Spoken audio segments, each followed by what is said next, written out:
Meu nome é Rogério e há 5 anos trabalho como segurança noturno no Cemitério da Consolação, no coração de São Paulo. Antes de aceitar esse emprego, eu não acreditava em nada além do que podia ver ou tocar. Mas certas coisas, certas experiências, te fazem reconsiderar. A rotina era monótona, rondas pelo terreno extenso, conferência dos portões, verificar câmeras, pelo menos as que ainda funcionavam. Mas em algumas noites silenciosas, quando o vento mal balançava as folhas das árvores retorcidas, eu ouvia. E o pior, eu sabia que não era o único. Tudo começou em abril do ano passado. Fazia um frio incomum para a época. A madrugada já avançava quando, ao passar pelas alamedas de mausoléus antigos, um murmúrio rompeu o silêncio. Um som baixo, como o estalar da brasa morrendo no cinzeiro, seguido de sussurros ininteligíveis, vindo da fileira de túmulos ornamentados. A primeira vez, ignorei. O cemitério é antigo, com estruturas centenárias que rangem e cedem ao tempo. Poderia ser o vento, ou pelo menos era nisso que eu queria acreditar. Mas as noites seguintes trouxeram os sussurros de volta. Às vezes próximos, outras se apagando pelo corredor de anjos de pedra e cruzes desgastadas. Resolvi investigar. Com a lanterna trêmula na mão, movi-me entre os jazigos imponentes de famílias poderosas do século XIX. José Bonifácio, Monteiro Lobato, Mário de Andrade. Todos ali, suas tumbas adornadas, moradas de mármore e bronze, tão silenciosas quanto se espera de um cemitério. Mas o som permanecia. Quando me aproximei do mausoléu da família Penteado, um dos mais grandiosos dali, os sussurros cessaram abruptamente. A porta de ferro forjado estava trancada, como sempre.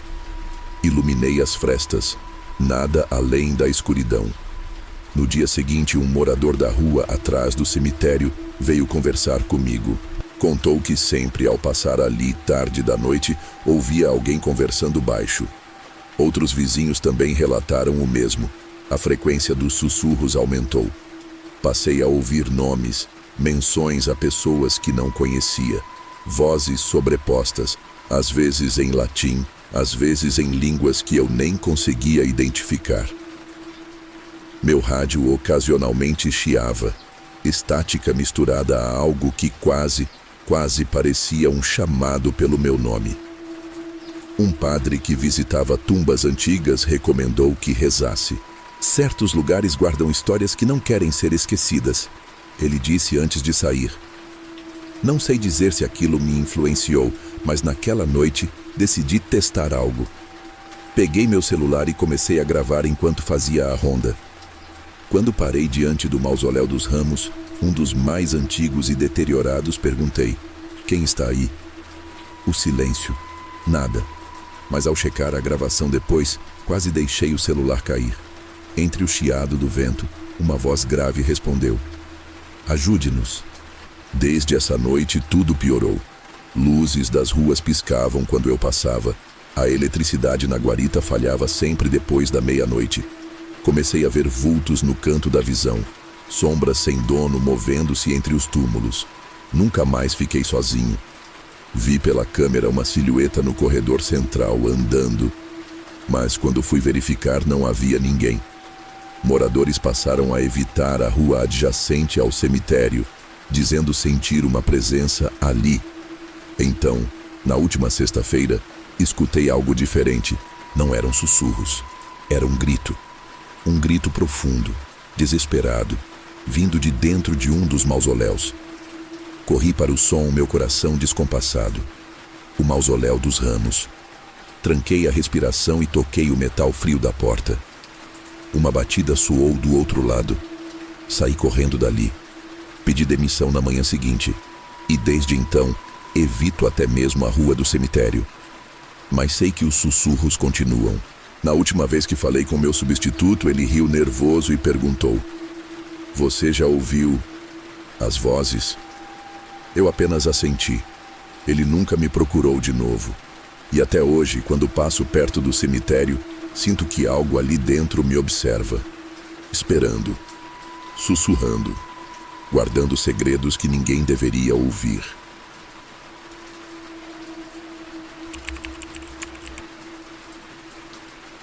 Eu sou zelador do Cemitério da Consolação, em São Paulo, há quase 30 anos. Já vi coisas que muita gente consideraria absurdas.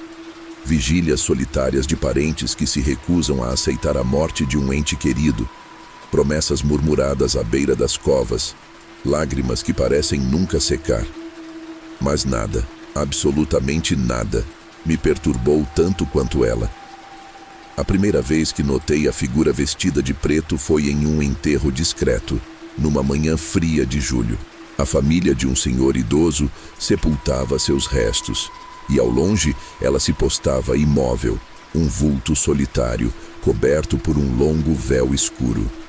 Seu rosto era impossível de distinguir, mas sua presença era inconfundível. Achei que fosse uma amiga da família que preferia manter distância, respeitando seu próprio luto.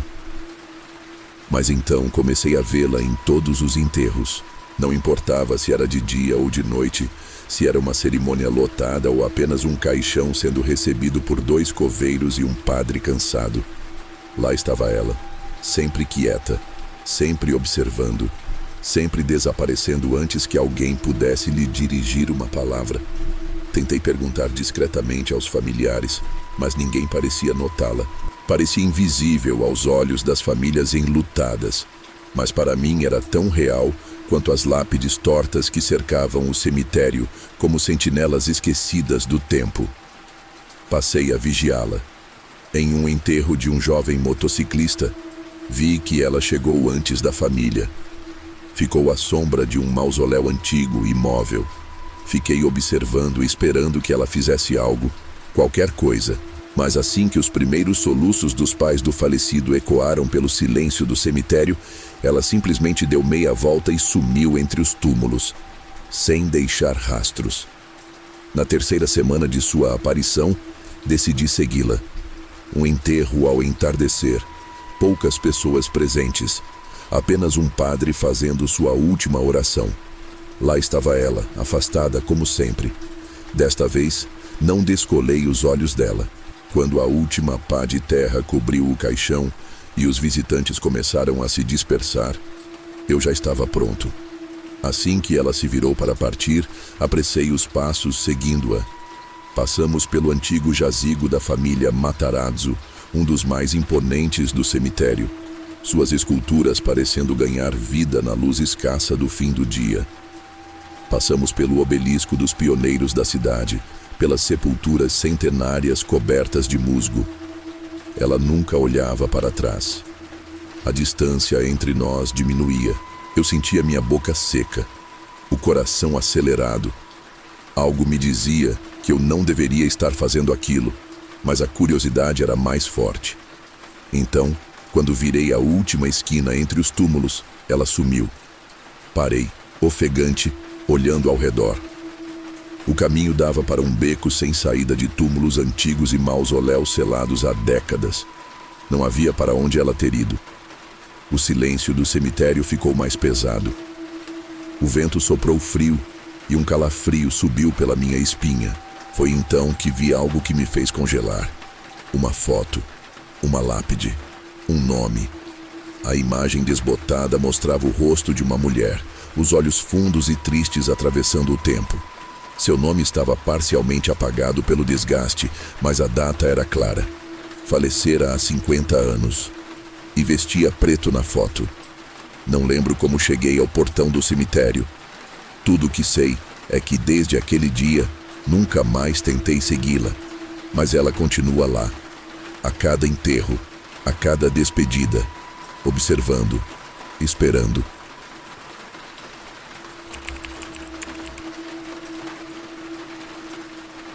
Sempre achei que sabia tudo o que acontecia no Cemitério da Saudade, aqui em Campinas. Trabalhei ali por tanto tempo que conhecia cada caminho de pedra, cada túmulo gasto pelo tempo, cada nome esculpido no mármore frio.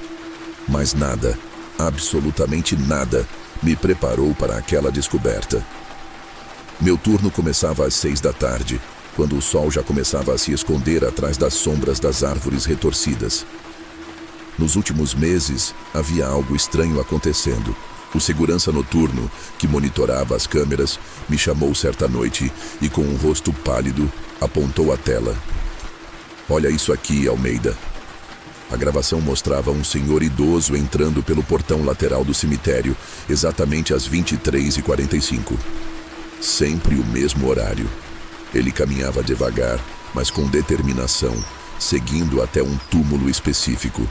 Depois de alguns minutos em frente à lápide, ele simplesmente desaparecia da tela, como se a própria terra o engolisse. "Você já viu esse cara saindo?" Perguntei. O segurança balançou a cabeça. "Nunca sai. Nunca vejo ele indo embora. Ele só some." Aquilo gelou meu sangue. Ainda assim, tentei ser racional. Pode ser um erro nas câmeras, um ângulo morto. Vou seguir esse velho hoje à noite e ver no que dá. E assim fiz. A noite estava fria quando me escondi atrás de um mausoléu próximo da entrada lateral. O relógio do celular marcou 23h45 quando vi a figura surgir.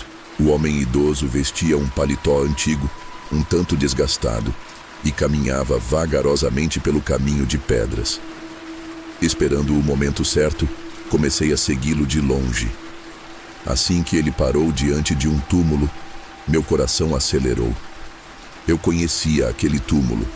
Já havia passado por ele várias vezes. Quando me aproximei, as letras esculpidas no mármore ficaram nítidas sob a luz fraca dos postes espalhados pelo cemitério. Antônio Benassi, falecido em 1987. A boca secou instantaneamente. Minha respiração ficou irregular. O homem à minha frente, tão nítido, tão real, era o mesmo nome que estava na lápide. O mesmo homem que, segundo os registros, estava morto há mais de 30 anos. Minha mente tentou encontrar uma explicação racional. Talvez um parente com o mesmo nome. Mas sabia que não era isso. O velho colocou a mão sobre o túmulo, seus dedos magros e ossudos percorrendo as letras como quem acaricia uma lembrança dolorosa. O momento era tão solene que hesitei antes de falar, mas juntei coragem e quebrei o silêncio. "Senhor?" O homem não reagiu. Dei um passo à frente. "O senhor está bem?" Foi então que ele virou o rosto para mim. Com a luz tremeluzindo sobre sua pele pálida, percebi algo aterrador. Seus olhos estavam fundos e sem brilho. Sua expressão era de quem carregava um peso impossível. Mas o pior veio quando ele abriu a boca e sussurrou: "Eu só quero voltar para casa." Meu corpo inteiro se arrepiou. O impulso de correr foi esmagador, mas minhas pernas estavam presas pelo terror. O que o senhor faz aqui?" Minha voz saiu fraca.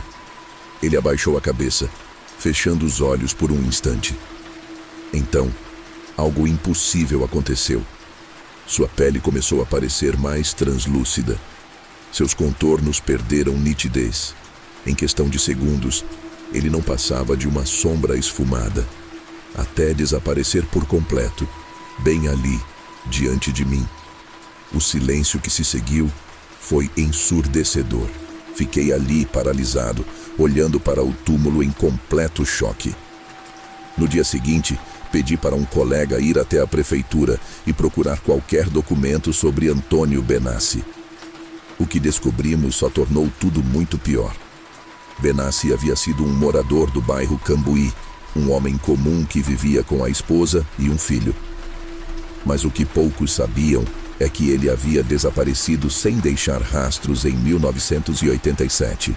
Seu corpo nunca foi encontrado, mas a família, depois de anos sem notícias, o declarou morto e ergueu seu túmulo no cemitério da saudade.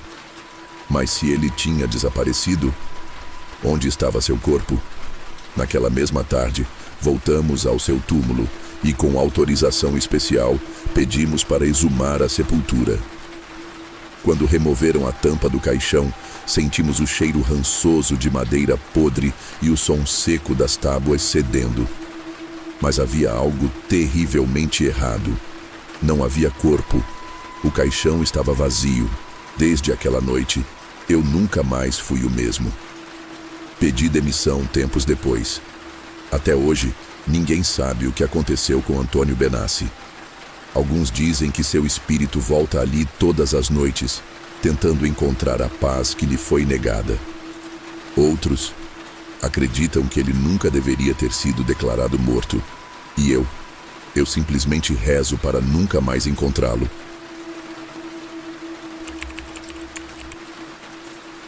Trabalhei como coveiro no cemitério do Bonfim, em Belo Horizonte, por mais de 40 anos. Vi de tudo nesse tempo. Enterros tristes, choros abafados, lamentos que se estendiam pela madrugada. Mas nada, absolutamente nada, mexeu tanto comigo quanto ela. Fui o primeiro a alertar os novatos sobre a noiva. Não como um conto para assustar, mas como um aviso real. Quem trabalhava no turno da noite sempre via algo estranho durante as madrugadas envoltas em neblina. Uma figura vestida de branco caminhava entre os túmulos, segurando um buquê murcho, como se ainda vivesse aquele dia que nunca se concretizou. Ela sempre parava diante do mesmo túmulo, um túmulo que, curiosamente, nem era o dela. Ninguém conseguia ver seu rosto claramente, pois um véu encobria suas feições. Mas algo estava errado ali. As poucas vezes que tive coragem de chegar mais perto, juro pelos meus mortos que vi algo inumano por baixo do tecido. Os novatos sempre riam, diziam que era bobagem, que era coisa da minha cabeça velha. Foi assim até que chegou Rafael, um rapaz jovem, cético, desafiador. Isso é só superstição, senhor. Vou provar para todo mundo que essa tal noiva não existe. Tentei impedi-lo, mas era inútil. Todos os jovens que passaram pelo cemitério tinham essa fase de desafio até que a coisa real acontecesse. Noite após noite, Rafael ficava de tocaia, esperando a aparição. Ele aguentou bem os primeiros dias, brincando com os colegas sobre o medo desnecessário. Mas as brincadeiras duraram pouco. Na terceira semana, ele apareceu pálido, nervoso, suando frio. Eu a vi. Ele disse, olhando para o chão. Eu soube, naquele momento, que ele não estava mentindo. A noiva perdida. Decidido a entender o mistério, Rafael começou a investigar os registros dos mortos do cemitério, vasculhando arquivos empoeirados e velhos jornais. Demorou semanas até que ele encontrasse o que procurava. Maria Antônia Siqueira, uma moça que morreu tragicamente no dia do seu casamento em meados dos anos 1950.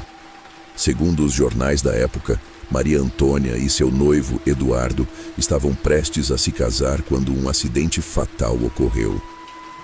No caminho para a igreja de São José, o carro que levava a noiva perdeu o controle e se chocou contra uma mureta na Avenida Afonso Pena. Maria Antônia morreu na hora, ainda vestida de noiva. Como era costume da época, foi enterrada com o vestido que jamais pôde usar no altar. Seu túmulo ficava na ala sul do cemitério, mas a aparição sempre se dirigia a um túmulo completamente diferente na ala leste. E foi aí que Rafael descobriu algo ainda mais macabro. O túmulo diante do qual a noiva parava pertencia a um homem chamado Gilberto Andrade, falecido nos anos 1980. Não havia, em toda a pesquisa, qualquer ligação documentada entre Maria Antônia e Gilberto. Nenhum parentesco, nenhuma amizade conhecida. Nada. Mas então, por que ela o procurava?